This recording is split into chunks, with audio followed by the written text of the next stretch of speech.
before it's time to go pick up baby girl, she gets out of, y'all see my twist? Oh, yes, yes, yes, yes. Let me be honest with you.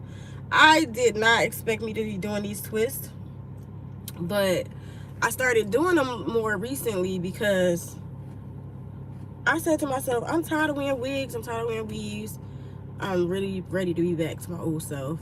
And so, but yeah, I was coming on here just to talk a little bit about the Kristy and Desmond thing. I really am not like a big follower of those two. Like, I'm just learning about them. But I remember seeing her in that big puffy coat, so I do remember her face. And then, like, I remember her being a girl that like clack clack clack with her heels and like do little flips. And so it took me a while to realize that was her. And when I actually went and looked to see which couple was broken up, and I was like, oh my god, that's like one of those aspirational couples. They just built then I went on a deep dive, y'all. So then I seen that they went and just built a house in August of 2025. They've been married since they were like teenagers. And the crazy thing I think that is frustrating for me is like to see the flip. First, everybody was on her side because she did the initial divorce, and then at the end, people started blaming her for the divorce. But I have like feelings about that, because I feel like this, like, men always saying, what do the women bring to the table? Well, she brought almost what, millions and millions of followers to the table, like a successful career to the table in content creation, and her business acumen and savvy, her consistency, her determination, and getting up every day and filming content is not easy, as you guys know. So that's what she brought to the table, but he couldn't even step up to the plate.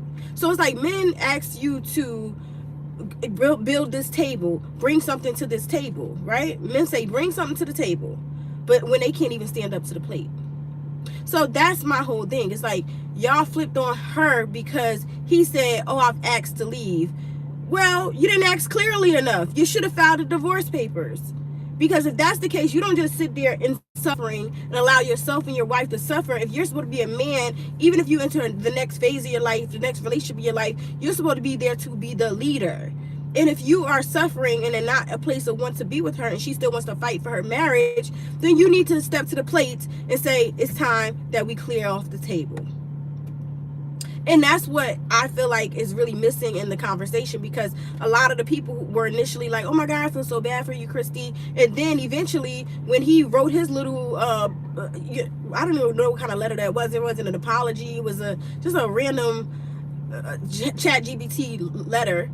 And then that's when people started siding with him, because he said, oh, I told her several times. You know how many times in a marriage? I've been married for, this year will be 10 years. I've been with my husband for about 12 years, since 2013. You know how many times in marriage you tell him, them nigga, you gonna leave him? It happens.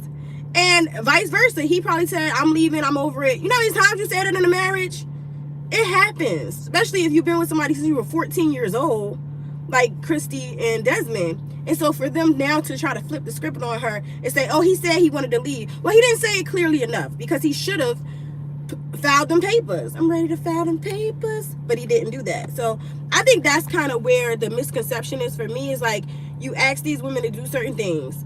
What are you bringing to the table? And you can't even step up to the plate. And I was watching also, when I first started this channel, I started talking about, I used to do like little deep dives on Will Smith and Kanye West and Love and Marriage Huntsville. And one of my takes on Love and Marriage Huntsville was like about Ariane and Martell and all that stuff, and what was going to transpire with that. And I predicted all of that to the T, y'all. So maybe I'll unprivate them so you guys can go back and watch those videos, because a lot of my predictions came true. But I stopped recording or reviewing the show maybe like, I want to say like third or fourth season, because it started just getting stupid, and I kind of saw where that show was going. Talk about Love and Marriage Huntsville. Lo and behold, we have Maurice and Kimmy getting into what they're getting into lately. I only have a few minutes because I'm doing a pickup today.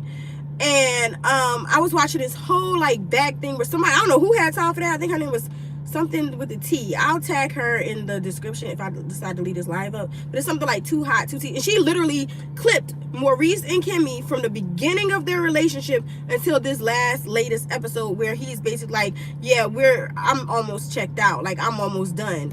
And in it, you see that she was Ariane Curry too. And the only reason Maurice ended up marrying her is for the production, for the TV show, because she was the only woman that wasn't legitimized on the show. You know, Maurice is like in competition, he's pseudo competitions with his brother Marcel, and probably at the time in competition with Melanie. So you have Melanie and Martel looking like the successful couple. Then you have Maurice, what's his name, Marcel and Tisha looking like the successful couple. Then you have him living illegitimately with this woman for over 10 plus years, and the audience is looking at that like, you need to, excuse me, you need to legitimize this woman, you need to make her a wife. So I think the pressure of being on OWN network, this respectable network at the time, pushed him to want to marry her, right? But I don't think it was initially what he wanted to happen. So in it, we see this progression of him continuously pressuring her to do like these intimate things, but all along Kimmy got him. They say the way you get him is the way he'll leave, and it's the same thing. Kimmy got him by using her sexual prowess. She was selling sex toys.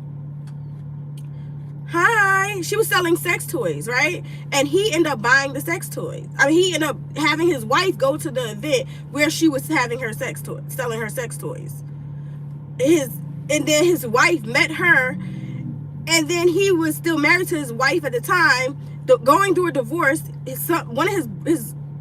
was friends with his sister-in-law at the time, who was married to his brother, and the brother or the sister-in-law hooked Kimmy and Maurice up. And Kimmy admitted throughout the whole season that she stalked him because she liked him so much. She stalked Maurice, realized he had a barbershop, and said, my son needs haircuts. So she went to the barbershop. The same way you get him is the same way you lose him. And then eventually that whole having to keep up that sexual stamina as you get older, as life happens, like we know she had cancer and things like that, she wasn't able to maintain that sexual prowess that she probably had 10 years prior. So the same way you get him is the same way you lose him. So sometimes you have to, when you're in a relationship, not just think about, okay, this is the perfect couple, look how they're presenting. There are things that goes on, like in Kristy and Desmond's situation in relationship, that you don't know. There could be small, minute breakdowns of relationships. Hi guys, hi everybody. And you have to take these things with a grain of salt. Like, and I don't like how people are flipping on her. And in Kimmy's situation, I feel like people aren't necessarily flipping on her, but they're kind of seeing things come to light. I gotta go now because they are coming out of the door. So I'll see you guys in a little bit. Maybe I'll hop on later today. If not, I'll see you guys next time. Thank you for stopping by.